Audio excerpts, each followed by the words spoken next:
Facing a home renovation can be daunting, especially when the fear of spiraling costs and unexpected expenses looms large. The anxiety of not knowing how to accurately budget can lead to sleepless nights and second-guessing every decision. This video will provide a clear, step-by-step guide on how to effectively budget for your renovation, ensuring you stay on track financially while transforming your home into the space you've always dreamed of. My name is Marc Devisse. Welcome back to the Tri-Town Construction channel, where we are rebuilding Southwest Florida one home at a time. Understanding the importance of budgeting when renovating your home. There's going to be some unexpected surprises. The bigger the renovation, the more we are going to find when we're tearing down walls, or when we realize the electrical does not run the way we thought it was. It's very hard to know exact conditions without starting the demo process. To avoid some of these unexpected surprises, it's really vital to have a clear scope of work. Creating a list or scope of work of exactly what you're expecting. That way, there is no miscommunication or misunderstanding of what you're looking for. To help with the budget, having selections made like flooring or plumbing fixtures or paint style. The more items that are not selected, or the more uncertainty in the project, the more the budget is at risk. So if you're waiting to decide things as you go, budgets may be exceeded. Changes, when you're dealing with changes from the original scope, that's when budgets usually get hit hard. So make sure when you're making decisions, you have 2 or 3 color palettes that you might be interested in, or tiles, and you know what those materials are going to cost. Assessing your renovation needs. So it's important before getting too deep into the project to really understand what the ultimate and end goal would be. Are you looking to just limit to the kitchen? Are you going to be living in the home while the renovation is going on? Are you trying to do everything all at once? The more you can do and the cleaner the job site, meaning workers don't have to work around a schedule, or they don't have to keep within a certain area, the easier it is for access for a company, the faster and the more smooth the job will go. So if at all possible, if you are planning on doing a total home renovation, doing the entire home at once will have a much cleaner look in the end. There won't be, we can't get the same material for the bathroom, or we can't do this. It will all be planned at once, and a good contractor can get in and out much more quickly than having to try to do one bedroom at a time, or one room at a time, one kitchen, one bathroom. Just makes the process really much more enjoyable. If at all possible, living in a separate home or somewhere else during the renovation is highly advised. Come by every few days, take a look, but living through it is hard. No matter how clean a contractor is, there's dust. This is construction. There's demo. There is a lot of trash getting removed, a lot of materials being removed. So again, if at all possible, living outside of the job site, outside of the home is ideal. To assess what you're looking for, it's really important to know your family or your living style. Are you looking for an open concept? The majority of the homes that we remodel are from 70s, 80s, 90s, where every room was separated. There was a formal dining room, there was a kitchen, there was a breakfast nook. The first thing that we are asked to do is open concept. So the new style is opening all the walls, having one large common area, which includes the kitchen, the dining room, the living room. Everything is in one. So when people are cooking in the kitchen, they can still be part of the conversations of people in the living room and vice versa. Budgeting concerns when you're dealing with kitchens and baths, there's always upgrades that you can do. There's always bigger cabinets or cabinet drawers that have inserts in them, or a backsplash. Budgeting is a concern, trying to limit those additional features which can be added at a later time. You really want to concentrate on the things that can't be done later. So you want good cabinetry, you want a good countertop. I am against removing a countertop and just replacing a countertop, especially on an older kitchen. I think it's a mistake to not to redo the cabinets all at once. Electrical, plumbing, get that right. Get all that, the bones of the project right. Things that can be added at a later time, that a custom backsplash, insert cabinet drawers, or cabinet pulls, fancy cabinet pulls. These things can all be done at a later time.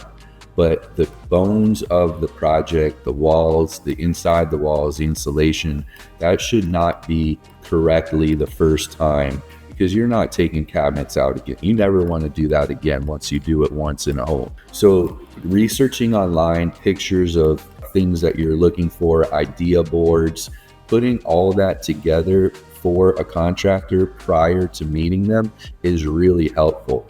Once they're there to meet with you, they should be able to help and say, hey, this will work, this won't. We can do a variation of the two. And that will create the less uncertainty in a job, the tighter the numbers, the more accurate the numbers.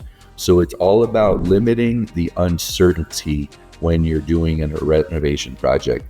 Now, are you going to be able to get rid of all the uncertainty? No, we don't know what's behind the walls unless we do exploratory demolition. And we don't know what we're going to find back there. We don't know if the plumbing is ran the way we think it's ran. We don't know if there's a broken pipe at the connection. All these things are still unknowns. So when you're setting a budget for remodeling, it's not unrealistic to think 10 to 20% of that remodel estimate will come in uncertain terms. So be ready for that budget. Do we want that to happen? No, but it happens often. 10 to 20% is a good guide to say, hey, we have a $50,000 renovation. We're thinking 5 to 10 extra thousand on maybe it will be upgrades or changes or something we find behind the wall, or maybe as you're going through the project, you say, hey, you know what? I do want to spend a little more on that backsplash. It's going to be the focal point of the kitchen. I don't mind spending an extra $200, $300, $400 for the material. Let's do it. It's exciting when you're going through the renovation.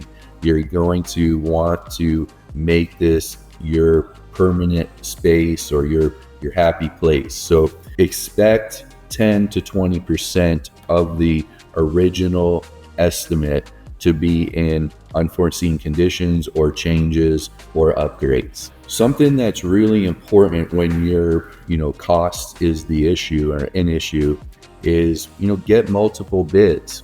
Get at least two, if not three.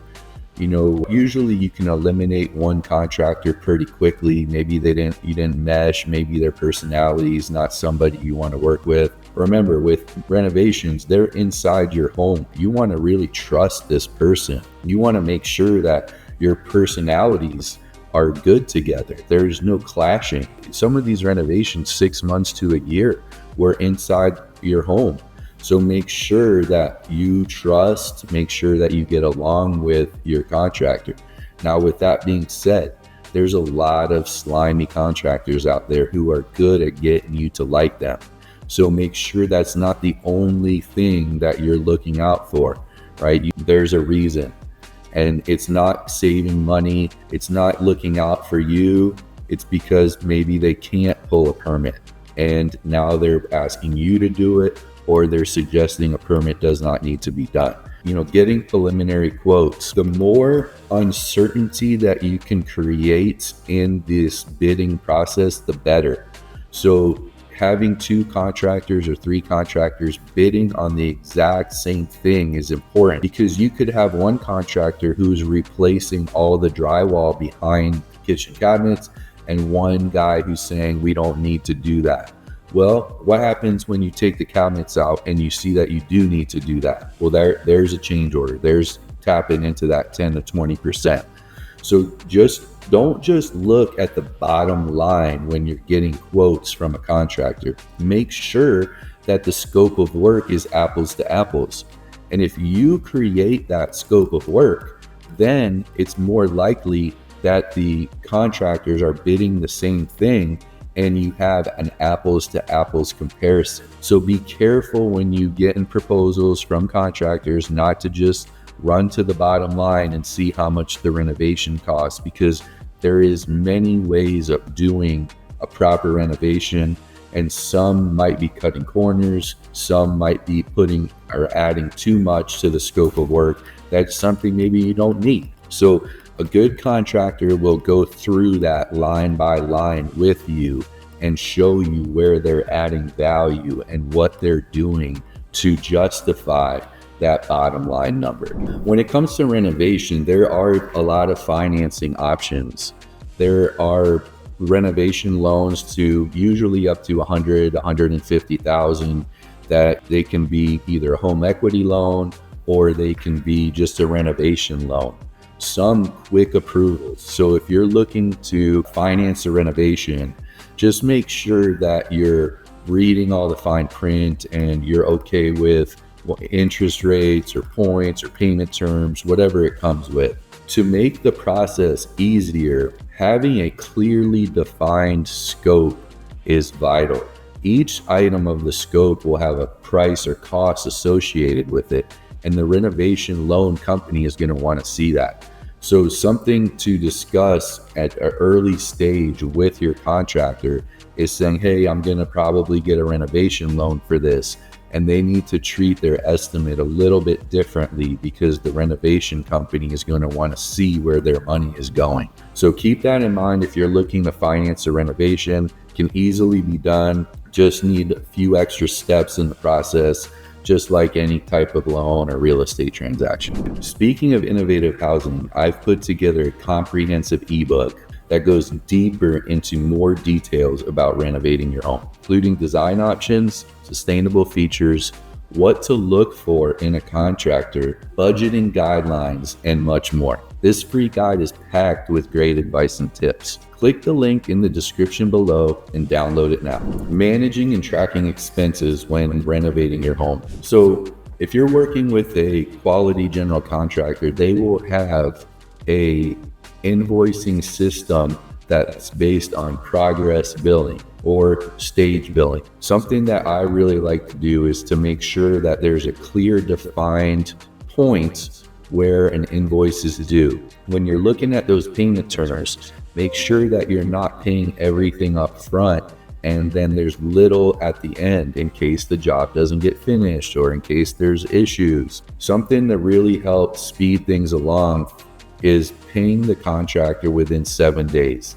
As long as he's done everything that he said he's going to do, and there you reach that point that a payment is due, a speedy payment gets the contractor moving. They really appreciate that. It has no kinks in the chain of keep the job moving forward. So make sure that these clearly defined times, 10% deposit or 20% when drywall gets installed, make sure that these are really clearly marked so there's no question as to, hey, you know, the drywall is not installed, or it either is or it isn't. There's no gray area in between. During that time, you're going to be able to see, you know, materials on site, the work is progressing, and if the work is progressing according to the agreement and the payment terms are due, things are moving forward nicely. Now, if you all of a sudden there's no material being delivered on site, or there's no employees working, or the job isn't progressing, well, then you have something to worry about, and you want to make sure that you're not releasing more funds until you get to the agreed upon a point of funds being due. Don't fall for, oh, I need to pay for materials. Oh no. Well, hey, you should have thought of that when we created these payment terms and at that time. I'm happy to pay you within 7 days when you reach that point. Just make sure, again, there's a lot of smooth talkers out there, and the more money that you put out at the beginning of the job, the more opportunistic it could be for someone to leave the job. When it comes to change orders with remodeling, unforeseen conditions are going to happen. As long as the contractor can justify pictures, show you what's going on, change orders should be fair, and the contractor should be compensated for the extra work. Don't let those types of changes fly. You need to really question, was this needed? Now, another type of change order is from the homeowner wanting to make a change. Well, obviously, if you want to make a change, there should be additional cost. There will be additional costs to that change, usually. If it's changing a paint color and paint hasn't been purchased yet, that might not be a monetary change order. But if the house has been painted and you want to change the paint color, well, that's going to be an additional cost. So the old saying, measure twice, cut once, is really vital with construction and remodeling, just to try to get as many selections and things up front to limit the amount of change orders during the project. Having that clear scope of work, clear understanding of what's going to be done, and that really helps limit change orders and those cost overruns that we're trying to avoid. Avoiding common budgeting mistakes are just underestimating costs and just really kind of not having that clear, defined scope of work. Changing the floor, that is not a clear, defined scope of work. Does it include underlayment? Do we need to repair the floor underneath the existing floor? Do we need to remove the existing floor? What are the repercussions of replacing that floor? Are we going to have to change out baseboards? Is the floor height higher than the original floor? Will there be a gap there? Will we have to paint the walls?